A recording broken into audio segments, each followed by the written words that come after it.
भक्तों को 2025 में आने वाली उत्पन्ना एकादशी की ढेर सारी शुभकामनाएं एवं बधाइयां। स्वागत है आपका वास्तु के उपाय चैनल पर। भक्तों, इस बार की एकादशी जो कि उत्पन्ना एकादशी एक कृष्ण पक्ष की एकादशी है, यानी चंद्रमा घटते पक्ष में और मार्गशीर्ष मास में आती है। यह पहली एकादशी मानी जाती है शास्त्रों में, अर्थात जो कार्तिक मास की पूर्णिमा के बाद आने वाली कृष्ण एकादशी है।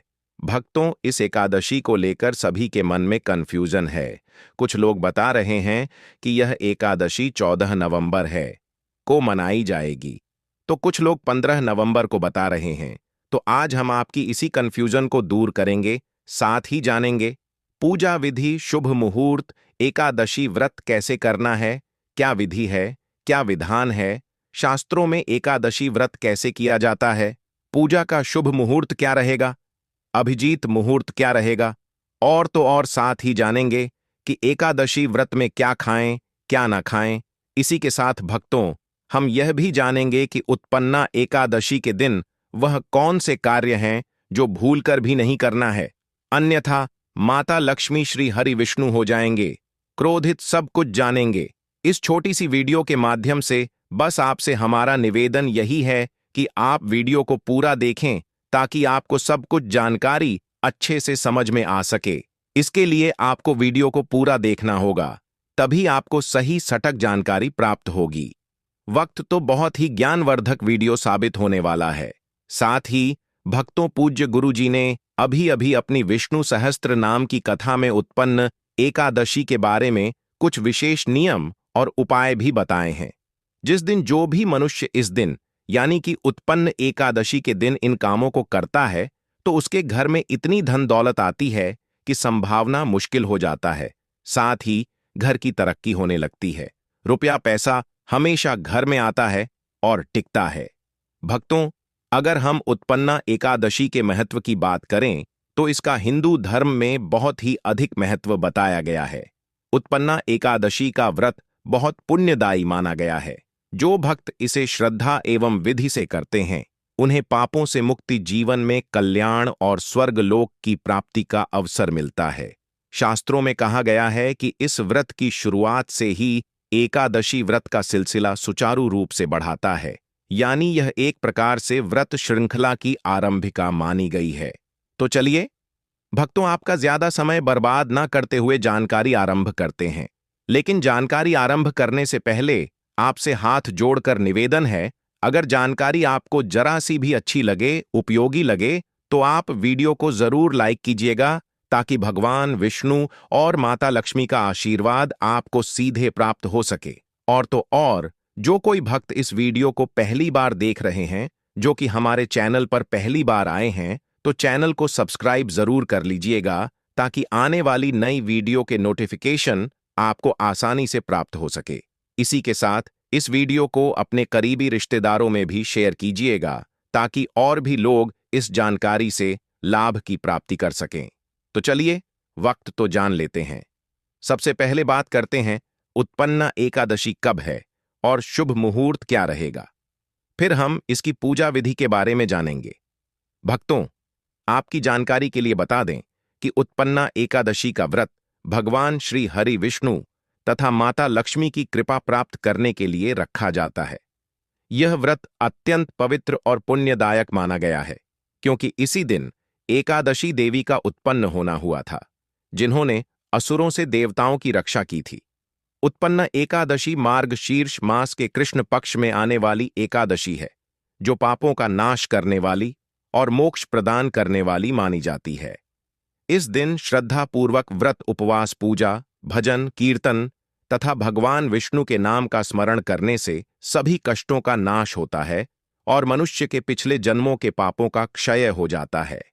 कहा गया है कि जो व्यक्ति इस व्रत को श्रद्धा और नियम पूर्वक करता है, उसे न केवल सांसारिक सुख संपत्ति मिलती है, बल्कि विष्णु लोक की प्राप्ति होती है। माता लक्ष्मी इस दिन अपने भक्तों के घर में स्थायी रूप से निवास करती हैं, इसलिए यह व्रत धन, सौभाग्य और समृद्धि की प्राप्ति के लिए भी विशेष रूप से फलदायी होता है। उत्पन्ना एकादशी 2025 में शनिवार 15 नवंबर को पड़ रही है। यह मार्गशीर्ष मास के कृष्ण पक्ष की एकादशी है, जिसे भगवान श्री हरि विष्णु और माता लक्ष्मी की कृपा प्राप्त करने वाला अत्यंत पवित्र व्रत माना जाता है। इस दिन भक्तजन सुबह ब्रह्म मुहूर्त में स्नान करके शुद्ध वस्त्र धारण करते हैं और भगवान विष्णु की विधिपूर्वक पूजा करते हैं। इस वर्ष उत्पन्ना एकादशी व्रत का शुभ आरंभ 15 नवंबर शनिवार की प्रातः काल से किया जाएगा। पूजा का सबसे शुभ समय अभिजीत मुहूर्त रहेगा, जो प्रायः दिन में 11:45 से दोपहर 12:30 तक रहेगा।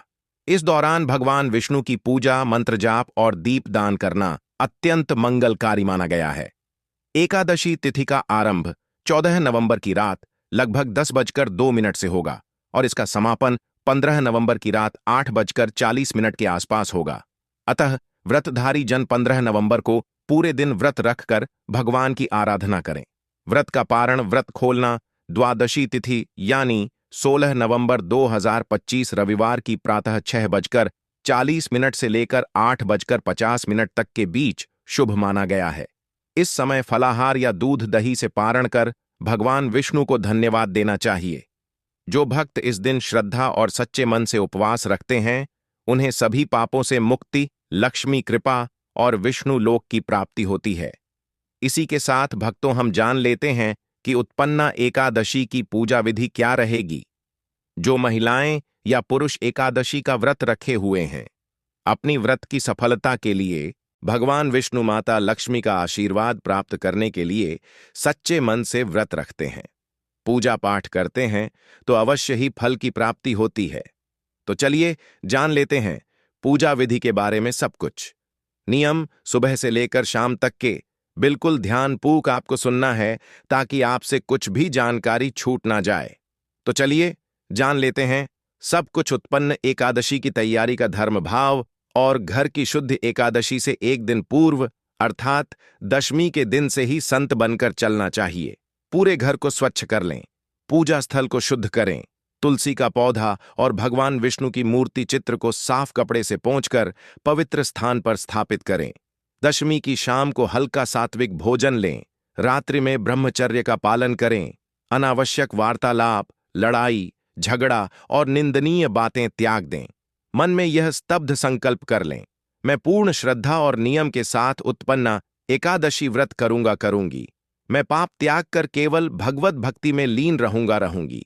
संकल्प करते समय हाथ जोड़कर मौन होकर और अपने अंदर की शुद्धता का संकल्प दोहराइए। इस तैयारी से ही व्रत का आध्यात्मिक आधार बनता है। जब मन शुद्ध होगा तो पूजा का फल स्वतः अधिक प्राप्त होगा। सूर्योदय से पूर्व ब्रह्म मुहूर्त में उठकर स्नान करें। यदि संभव हो तो तुलसी या गंगा जल मिलाकर स्नान करना अति शुभ माना गया है। स्नान के बाद स्वच्छ पीले या हल्के वस्त्र धारण करें, क्योंकि पीला रंग विष्णु लक्ष्मी को प्रिय है और सात्विकता का प्रतीक है। पूजा स्थल पर थोड़ी मिट्टी से ऊंचा आसन बिछाकर उस पर भगवान विष्णु की प्रतिमा या चित्र और तुलसी का पल्लव रखें। पहले हाथ पैर धोकर और थोड़ी शुद्ध जल से पूजा स्थल को छिड़ककर दीप प्रज्वलित करें। पूजा की शुरुआत सरलता से आचमन और प्रणाम से करें। एयु एम केशवाय नमः, एयु एम माधवाय नमः, एयु एम नारायणाय नमः। यह वह अनुष्ठान है जो मन को स्थिर कर भगवान के स्मरण की ओर मोड़ता है। अब श्रद्धा से 11, 21 या 108 बार एयु एम नमो भगवते वासुदेवाय का जाप करें। यह मंत्र विष्णु को आराध्य बनाता है और समस्त कृत्यों में आशीर्वाद का स्रोत है। पूजा चरण का विस्तृत विधि विधान इस प्रकार करें।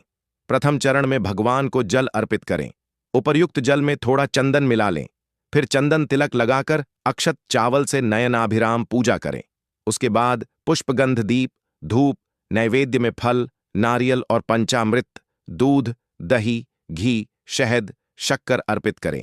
तुलसी का प्रत्येक पत्ता गुरुत्व से समर्पित करें और कहें, तुलसी दलम श्री हरिये नमः। तुलसी का विशेष महत्व है। बिना तुलसी अर्पण के विष्णु की आराधना अधूरी मानी जाती है। तुलसी से किए गए भोग और पूजा से मातृ लक्ष्मी की कृपा भी अधिक होती है। पूजा करते समय विष्णु सहस्त्र नाम अथवा विष्णु चालीसा का पाठ करें। यदि सहस्त्र नाम का जाप कठिन लगे तो कम से कम 11 या 21 बार एयुएम विष्णुवे नमः का उच्चारण अवश्य करें। यदि आप कहानी या कथा का समावेश कर रहे हैं तो उत्पन्न एकादशी की कथा का संपूर्ण वाचन या श्रवण श्रद्धा भरे मन से करवाइए। कथा सुनने से मन में भक्ति प्रस्फुटित होती है और व्रत को आध्यात्मिक धारा प्राप्त होती है। दिन के मध्य में व्रत का पालन करते हुए मन को संयमित रखें। किसी भी प्रकार के अनाज, कुछ परंपराओं में अनाज, दाल और चावल से परहेज किया जाता है। मांस, मछली, अंडा, प्याज, लहसुन और मदिरा का त्याग अनिवार्य रखिए। यदि निर्जला व्रत कर रहे हैं तो पूरी तरह जल रहित रहें। यदि आंशिक व्रत रखते हैं तो फल, दूध, हल्का फलाहार लें। दिन भर की भूख, प्यास और शारीरिक कष्टों को भगवत स्मरण व जप से कटाइए। एयूएम नमो भगवते वासुदेवाय और एयूएम विष्णवे नमः जपते हुए हृदय में विष्णु के स्वरूप का ध्यान करें। इस दिन दान का भी विशेष महत्व है। गरीबों, ब्राह्मणों या जरूरतमंदों को प्यारा सा भोजन, वस्त्र या आचार्य को दक्षिणा दें। दान से व्रत का फल दुगना हो जाता है। संध्या के समय दीप आरती अवश्य करें। घी से दीप जलाकर भगवान का ध्यान करते हुए भजन कीर्तन श्री हरि के मंगल गीत गाएं। आरती करते समय उच्चारित मंत्रों में एयूएम नमो भगवते वासुदेवाय के साथ साथ माता लक्ष्मी की आराधना हेतु एयूएम श्री हंग क्ली श्री सिद्ध लक्ष्मीय नमः का स्मरण करें। आरती के बाद हाथ जोड़े मन से प्रार्थना करें कि हे श्री हरि, हे माता लक्ष्मी, मेरी यह श्रद्धा स्वीकार करिए। मेरे घर को आप दोनों के आशीर्वाद और संपन्नता से परिपूर्ण कर दीजिए। रात में संभव हो तो भजन कीर्तन या ध्यान समायोजन के साथ ही विश्राम करें, पर ध्यान रहे कि रात्रि में भी अशुद्ध विचार व अनुचित बोलचाल से बचना है। द्वादशी के दिन पारण व्रत खोलना बड़ी सावधानी से और शुद्ध मुहूर्त में करें। पारण से पूर्व प्रातः उठकर भगवान को जल, पुष्प और दीप अर्पित करें। फिर तुलसी अर्पण और प्रसाद ग्रहण करके ही भोजन आरंभ करें। पारण में हल्का सा सात्विक आहार ग्रहण करें। फल, दूध, दही, हलवा अथवा फलाहार व मिष्ठान, अनाज अथवा भारी भोजन का सेवन तब तक टालें जब तक पारण का उचित मुहूर्त न आ जाए। पारण का समय अपने पंचांग के अनुसार ग्रहण करिए और यदि पारण के समय ब्राह्मण या जरूरतमंद किसी के समक्ष दान दे सकें तो उस दान से व्रत पूर्णता को प्राप्त होगा। पारण करते समय श्री हरि का स्मरण करते हुए धन्यवाद प्रकट करिए। धन्यवाद श्री हरि, आपने मुझे यह संयम और भक्ति का अवसर दिया। अंत में व्रत के नियमों और उपदेशों का सार यह है। उत्पन्न एकादशी का व्रत केवल भूख त्याग का नाम नहीं, यह आत्मा की शुद्धि, मन का संयम और ईश्वर समर्पण का मार्ग है। इस व्रत का उद्देश्य हमारे अंदर के लोभ, क्रोध, अहंकार और अधर्म को मिटाकर प्रेम, करुणा और सच्चे जीवन मूल्यों को जन्म देना है। जो भक्त सच्चे मन से निष्ठा और नियम के साथ इस व्रत को करता है, भगवान विष्णु और माता लक्ष्मी की दृढ़ कृपा प्राप्त कर धर्म, अर्थ और काम तीनों में सिद्धि पाते हैं। भक्तों, अगर आपके मन में यह प्रश्न है कि इस व्रत को कौन रख सकता है और इसको रखने से क्या होता है, तो आपके इन सवालों के भी उत्तर हम आपको इस वीडियो में देने जा रहे हैं। प्रिय भक्तों, जैसा कि हम आपको बता दें कि उत्पन्ना एकादशी का व्रत स्त्री और पुरुष दोनों ही श्रद्धा एवं भक्ति भाव से रखते हैं। यह व्रत उस समय रखा जाता है जब जीवन में नकारात्मकता, मानसिक तनाव, पापों का बोझ या धन संपत्ति की कमी महसूस होती है। कहते हैं, इस दिन व्रत रखने वाला व्यक्ति भगवान श्री हरि विष्णु की विशेष कृपा प्राप्त करता है और उसके जीवन के सभी दुख मिट जाते हैं। इस व्रत को मार्ग, गृहस्थ और वानप्रस्थ तीनों आश्रम के लोग रख सकते हैं। भक्त यह व्रत इसीलिए करते हैं क्योंकि यह वह दिन है जब पापों का नाश करने वाली एकादशी देवी का प्राकट्य हुआ था और स्वयं भगवान विष्णु ने कहा है, हे अर्जुन, उत्पन्ना एकादशी का व्रत करने वाला मनुष्य मेरे परम धाम को प्राप्त करता है। चलिए भक्तों, इसी के साथ जान लेते हैं कुछ विशेष नियम जो कि उत्पन्न एकादशी के दौरान रखे जाते हैं और इनका पालन करने से भगवान विष्णु अति प्रसन्न होते हैं। उत्पन्ना एकादशी का व्रत बहुत पवित्र होता है, अतः व्रत के दिन मन, वचन और कर्म से पूर्ण शुद्धता आवश्यक है। व्रत से एक दिन पूर्व यानी दशमी तिथि की रात को सात्विक भोजन करें और अधिक से अधिक भगवान का स्मरण करें। एकादशी के दिन सूर्योदय से पहले स्नान कर पीले वस्त्र पहनें। घर के पूजा स्थल को गंगा जल से शुद्ध करें। फिर भगवान श्री हरिविष्णु का ध्यान करें और संकल्प लें। मैं भगवान विष्णु की कृपा के लिए पापों के शमन और मोक्ष प्राप्ति हेतु उत्पन्ना एकादशी का व्रत रखती हूँ। व्रत के दिन भर मौन रहना, कथा पाठ करना, हरि नाम जपना और भोजन का त्याग करना श्रेष्ठ माना गया है। यदि पूर्ण उपवास न कर सकें तो केवल फल, दूध या जल ग्रहण करें। वक्त पूज्य गुरु जी ने उत्पन्ना